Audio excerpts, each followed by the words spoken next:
Me llamo Elena Duarte, y tenía 26 años la noche en que mis padres me llevaron a cenar para decirme que nunca fui su hija de verdad. Mi madre sonrió cuando lo dijo. Sonrió, como si estuviera cerrando un trato y no rompiendo a alguien. Mi padre deslizó unos papeles sobre el mantel blanco, tan despacio que el sonido del papel contra la tela se sintió más fuerte que cualquier grito. Ya habían firmado para sacarme de todo. Pero lo que ninguno de los dos sabía era que, 3 mesas detrás de mi madre, en la penumbra del fondo del restaurante, estaba sentada la única familia que en realidad me había estado esperando toda la vida. Antes de contarte cómo terminó esa noche, dale like y suscríbete, porque esta historia tiene un giro que no vas a ver venir. El restaurante se llamaba El Fresno, y en 26 años, mis padres nunca me habían llevado ahí. Eso ya era la primera señal. Carmen Duarte no gastaba dinero sin una razón detrás, y esa noche llevaba puesto el vestido negro que reservaba para funerales y para juntas importantes de la empresa donde trabajaba. Mi padre, Ricardo, había hecho la reservación a nombre de ella, no mío. Lo noté cuando la anfitriona preguntó a nombre de quién era la mesa, y él contestó antes de que yo pudiera abrir la boca. Un detalle pequeño. Pero yo llevaba 4 años trabajando en un despacho de herencias, y los detalles pequeños eran justo lo que me pagaban por notar.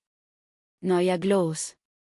No había pastel esperando en la cocina con mi nombre escrito en azúcar glaseada. Para hacer mi cumpleaños número 26, la mesa se sentía extrañamente vacía, casi clínica. Y el aire entre mis padres tenía esa cortesía tensa de la gente que está a punto de leerte una sentencia y quiere que parezca elegante mientras lo hace. Conocía la diferencia entre una cena y una audiencia. Y esa noche, desde el momento en que me senté, tenía la temperatura de una audiencia. Así que hice lo que siempre hago cuando un cuarto se pone frío, respiré profundo, muy despacio, y conté las salidas. 2 puertas. Una hacia la cocina. Otra hacia la calle. Fue entonces cuando noté el número de mesa detrás de nosotros, a la izquierda, en un pequeño soporte dorado. Mesa 11. Lo guardé en mi memoria sin saber todavía por qué lo hacía, de la misma forma en que uno memoriza un punto de referencia antes de saber que después va a necesitar encontrar el camino de regreso. Puse, junto a mi copa de agua, una carpeta delgada, color manila, sin nada especial por fuera. Mi madre la miró de reojo y asumió, creo, que era mi currículum, o quizás una tarjeta de cumpleaños que yo misma me había comprado, porque nadie más lo había hecho. No tenía idea de lo que había dentro. Y esa ignorancia, esa pequeña ceguera suya, era exactamente lo que yo necesitaba esa noche. Para entender por qué no me sorprendió lo que vino después, tienes que entender cómo eran los cumpleaños en mi casa, y para eso tengo que llevarte más atrás. Cuando era niña, mi cumpleaños era una vela. No una vela como tradición bonita, sino literalmente una sola vela clavada en un pastelito comprado en el supermercado de camino a casa, un pastelito que muchas veces mi madre dejaba sudando en la barra de la cocina mientras contestaba una llamada de trabajo. Yo lo veía derretirse un poco, ahí solo, esperando a que alguien se acordara de encenderlo. Mientras tanto, 3 semanas después, mi primo Mateo tenía castillo inflable en el jardín, mesero contratado, y una mesa entera de dulces con su nombre escrito en globos plateados, porque Mateo era hijo de mi tía Lucía, y Mateo era, como decían en mi familia con toda naturalidad, sangre. Recuerdo que a los 8 años pregunté, con esa inocencia terca que tienen los niños, si yo también podía tener una fiesta como la de Mateo. Mi tía, que estaba sentada en nuestra cocina tomando el vino de mi madre como si fuera suyo, respondió antes de que mi propia madre pudiera hacerlo. Solo podemos hacer una cosa bonita al mes, mi amor, dijo, con una dulzura que todavía hoy me eriza la piel al recordarla. Lo dijo con tanta ternura que en ese momento no entendí que me estaba explicando mi lugar en el mundo. Esa fue, quizás, la lección más importante de toda mi infancia, aprender qué tan amable puede sonar alguien mientras te reduce a un número en una hoja de cálculo. Para cuando cumplí 9 años, ya había dejado de pedir pastel por completo. No porque hubiera dejado de querer uno, sino porque había entendido, con esa lógica fría que a veces desarrollan los niños que crecen sintiéndose de sobra, que una niña que pide menos es una niña más barata que una niña que pide lo mismo que los demás. Y ser fácil, ser barata, ser poco, se sintió como la única moneda que tenía para quedarme en esa casa un año más. Me fui de esa casa la semana que cumplí 18 años, con 2 maletas y una carta de aceptación a la universidad que yo misma había llenado, sin ayuda de nadie. Nadie me llevó a la estación de autobuses. Trabajé de noche en el mostrador de una farmacia y tomé clases por la mañana, después me cambié a una escuela más grande y terminé un programa de asistente legal mientras servía mesas los fines de semana para pagar cada centavo de mi propia colegiatura. No te digo esto para presumir de lo dura que fui, sino porque va a importar más adelante, en esa cena, cuando mi madre intentó convencerme de que todo lo que yo era se lo debía a ellos. Para cuando cumplí 26, era asistente legal en un despacho de herencias y fideicomisos en el centro de la ciudad. Y era buena en mi trabajo, de las mejores, según me decían. Pasaba mis días organizando lo que le pasa al dinero y a las propiedades de una persona después de que ya no puede sostenerlos con sus propias manos.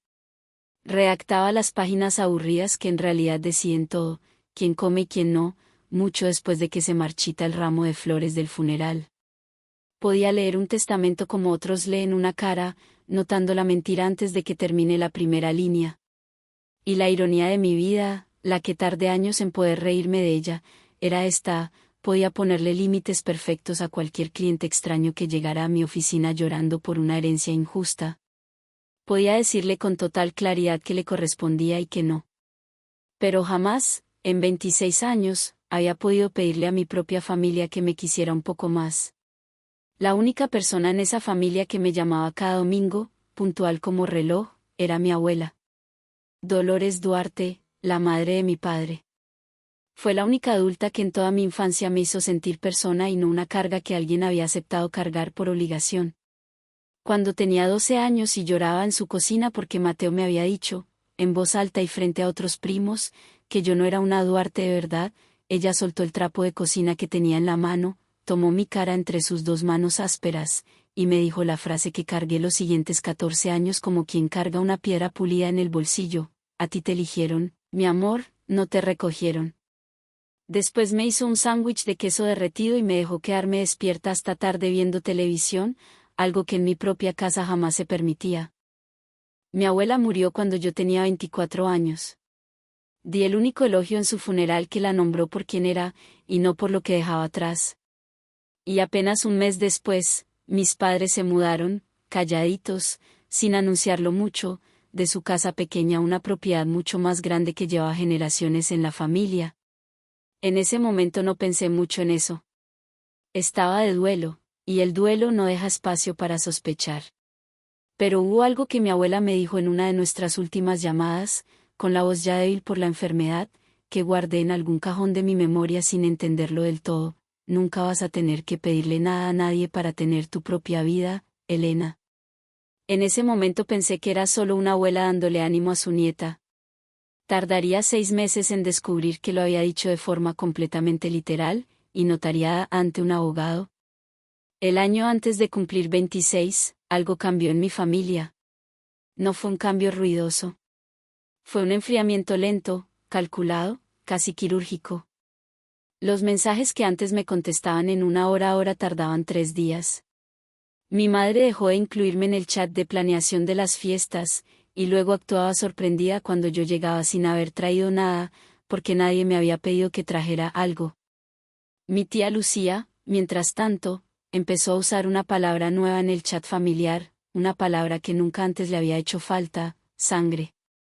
Como en este fin de semana en la cabaña es solo de sangre, ya saben cómo es.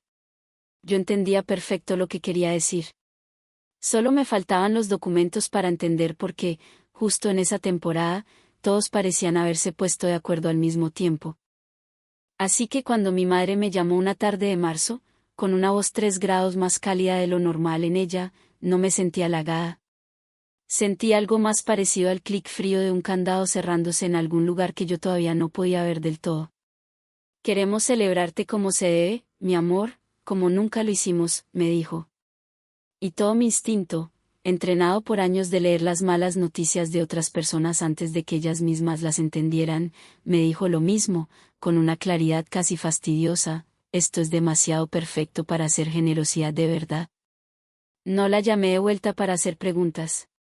No le advertí que ya sospechaba algo.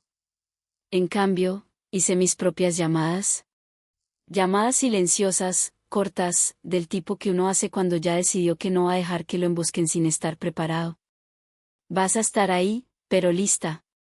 Para explicarte qué había en esa carpeta que puse junto a mi copa de agua, tengo que regresar 6 meses atrás, a la semana exacta en que llegaron 2 cartas que cambiaron para siempre la aritmética de toda mi vida. Después de que murió mi abuela, me había registrado en el Sistema Estatal de Reencuentro para Personas Adoptadas, casi sin esperar que nada saliera de eso. 8 semanas después llegó una carta con una letra que no reconocía, cuidadosa, un poco temblorosa, como de alguien que había practicado muchas veces lo que quería decir antes de atreverse a escribirlo. Era de una mujer llamada Marisol Reyes. Escribió que tenía apenas 19 años cuando me dio en adopción, que no había querido hacerlo pero que las circunstancias no le habían dejado otra opción, y que pensaba en mí cada marzo desde entonces, sin falta, como quien guarda luto por un aniversario silencioso. Escribió que si alguna vez quería conocerla, ella manejaría la distancia que fuera, sin ninguna expectativa. Firmó la carta con su nombre completo, y debajo escribió una sola línea más, una línea que leí tantas veces que el papel terminó por ablandarse entre mis dedos: nunca dejé de guardarte un lugar en la mesa.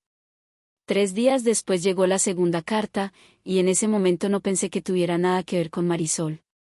Nuestro estado había abierto recientemente los registros originales de nacimiento para adultos adoptados, y mientras esperaba el mío, por pura costumbre profesional, uno de esos hábitos que uno no puede apagar aunque quiera, pedí también el expediente del patrimonio de mi abuela.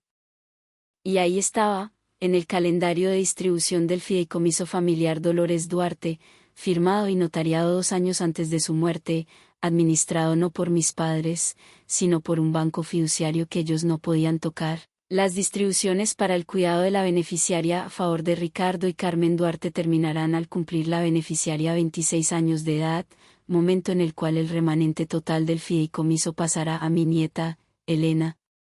No al patrimonio de ellos. Al mío, directamente. En manos de un fideicomiso que mis padres jamás habían controlado, programado para escapárseles exactamente en la fecha que ellos mismos habían elegido, sin saberlo, para esa cena. 2 cartas en una semana. Una me decía de dónde venía. La otra, en la letra notariada de mi propia abuela, me decía exactamente que estaban a punto de perder mis padres, y por qué de repente tenían tanta prisa. No llamé a gritarles mi descubrimiento por teléfono. Ese no es el tipo de arma que confío. He visto a demasiadas familias perder todo por un desahogo satisfactorio que después un abogado convierte en evidencia en su contra. Lo que yo tenía era proceso, así que usé proceso. Tomé un día libre en el trabajo, llevé los documentos del fideicomiso a una abogada completamente ajena a mi familia, y le pagué de mis propios ahorros para confirmar lo que ya sospechaba. Las distribuciones eran legítimas, vigentes, y estaban a punto de terminar. Mis padres habían estado cobrando una suma mensual durante casi 2 décadas por criarme y por vivir en una casa que el fideicomiso financiaba. El remanente, al cumplir yo 26 años, pasaría a mí a través de un fideicomiso corporativo que mis padres no podían firmar, tocar, ni destruir.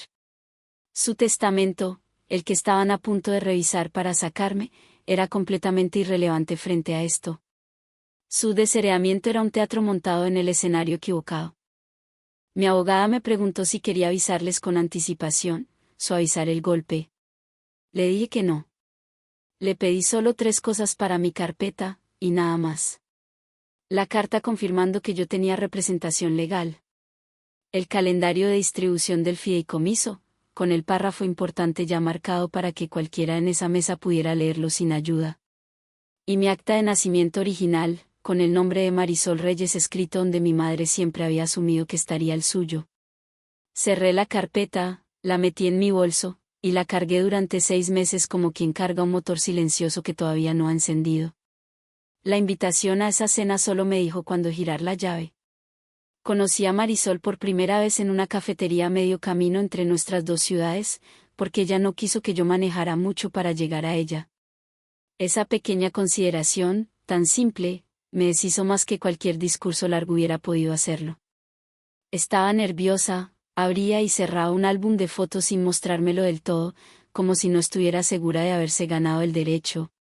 Tenía mi misma barbilla, y mi misma costumbre de quedarme callada cuando siento demasiado de golpe. Durante esos 6 meses construimos algo con cuidado, como quien repara un puente mientras sigue parado sobre él. Conocí a mi medio hermano, Tomás, de 18 años, todo codos y preguntas, que me mandaba memes desde la primera semana como si siempre hubiera estado ahí, esperando. Conocí a mi abuela biológica, una mujer pequeña y feroz llamada Refugio, que me miró una sola vez y dijo, ahí está, ya era hora, como si yo solo hubiera llegado tarde a una comida, y no ausente 26 años. Nunca me pidieron nada. Ese fue el detalle que mi sistema nervioso, entrenado toda una vida a esperar la trampa, no lograba procesar. Sin favores, sin dinero, sin ningún papel que yo tuviera que actuar para ganarme mi lugar. Marisol me dijo, la tercera vez que nos vimos, la frase que se convirtió en la más verdadera de mi vida, te guardamos un lugar, mi amor. Nunca se lo dimos a nadie más. Así que cuando mi madre me llamó para invitarme a celebrarme como se debe, yo ya sabía dónde quería pasar esa noche. Decidí, entonces, pasarla en los dos lugares al mismo tiempo. Llamé a Marisol y le pregunté si vendría a mi cena de cumpleaños. Le expliqué todo, la forma extraña de la invitación, mis sospechas, el discurso que sentía venir. No dudó ni un segundo. ¿A qué hora? ¿Y nos vestimos elegantes? Y luego dijo algo que me hizo taparme la boca con la mano en mi propia cocina, sola, sin nadie que me viera llorar, sería un honor verte no necesitarlos. Hice una segunda reservación, esa misma noche, bajo mi propio nombre. Elena Duarte, mesa para 3. Me dieron la mesa 11, cerca del fondo, exactamente 3 mesas detrás de la reservación de mis padres. Casi me reí, sola en mi cocina, de la geometría perfecta y cruel del asunto. Iban a actuar mi desheredamiento a la vista de la familia que llevaba 26 años guardándome un lugar en su mesa sin pedirme nada a cambio. De vuelta en la mesa principal, mi madre finalmente dijo la frase que había venido a decir toda la noche, que ya no le servía de nada tenerme cerca. Mi padre deslizó los papeles. Y ninguno de los dos notó que mi mano, al alcanzar el vaso de agua, no temblaba en absoluto. Lo noté yo, y lo guardé como un pequeño regalo inesperado. Mi madre, impaciente con mi silencio, sacó una última hoja de su carpeta de piel, una renuncia disfrazada de simple acuse de recibo. Quería mi firma ahí mismo, mientras el golpe todavía estaba fresco, antes de que se me pasara el shock y pudiera pensar con claridad. Es un truco clásico. He visto a gente firmar fortunas enteras en la mesa de su propia cocina por menos que eso. Dejé la pluma exactamente donde estaba, sin tocarla. Y le pregunté a mi padre, con la misma voz tranquila que uso en la oficina cuando encuentro el error en el documento de alguien y le doy la dignidad de notarlo él mismo antes de que yo lo diga en voz alta, ¿contra cuál instrumento presentaron, papá? ¿Tu patrimonio personal, o el fideicomiso de mi abuela? La mesa se quedó en un silencio distinto a todos los silencios anteriores de esa noche. Abrí la carpeta, sin prisa, sin ningún gesto teatral. Puse las 3 páginas sobre el mantel blanco, una junto a otra, como quien pone evidencia frente a un cliente que necesita entender su propia situación. Vi a mi madre leer la palabra remanente. Vi sus ojos llegar hasta mi nombre, Elena. Y vi el color abandonar su cara de arriba hacia abajo, como una cortina que alguien cierra despacio en una tarde de invierno. Mamá, le dije, ya sin necesidad de alzar la voz. Presentaron todos sus papeles contra la familia equivocada. La que me quitaste esta noche siempre fue la más pequeña de las dos. Mi padre no dijo nada. Solo miró sus manos, y por un segundo pensé que quizás, esta vez, diría la frase que yo llevaba esperando toda la vida. No la dijo. Eligió el silencio, otra vez, como había elegido casi siempre. Me levanté. Tomé mi carpeta contra el pecho, y le dije a mi madre la única frase que había preparado con anticipación, la que había escrito en mi cabeza semanas atrás y decidí usar solo si me la ganaba, a mí me tuvieron por conveniencia. A los 3 de la mesa 11 les debo que nunca dejaron de guardarme un lugar. Y caminé hacia atrás, 3 mesas, 26 años, sin voltear ni una sola vez, mientras a mis espaldas mi madre se quedaba, por primera vez en su vida, completamente sin guión, frente a un restaurante lleno de gente que había visto todo. Marisol me recibió tomando mi cara entre sus 2 manos, exactamente como solía hacerlo mi abuela. Refugio ya había pedido un pedazo de pastel de chocolate mientras yo cruzaba la sala, y Tomás le había clavado una velita, una sola, encendida, esperándome. El fideicomiso hizo exactamente lo que mi abuela había diseñado que hiciera. Un año después, mis padres tuvieron que vender esa casa que nunca fue realmente de ellos. Yo, mientras tanto, sigo hablando con Marisol todos los domingos a las 4, la misma hora que antes reservaba para mi abuela. Y en un cajón de su cocina hay un álbum de fotos que ya no cierra bien, porque por fin tiene suficientes páginas. Si en tu vida alguien solo te valora cuando les eres útil, ya sabes lo que es eso. Y ningún pasado compartido lo convierte, jamás, en amor de verdad. Escribe en los comentarios si alguna vez tuviste que aprenderlo por las malas, dale like, y suscríbete, porque la próxima historia te va a doler todavía más.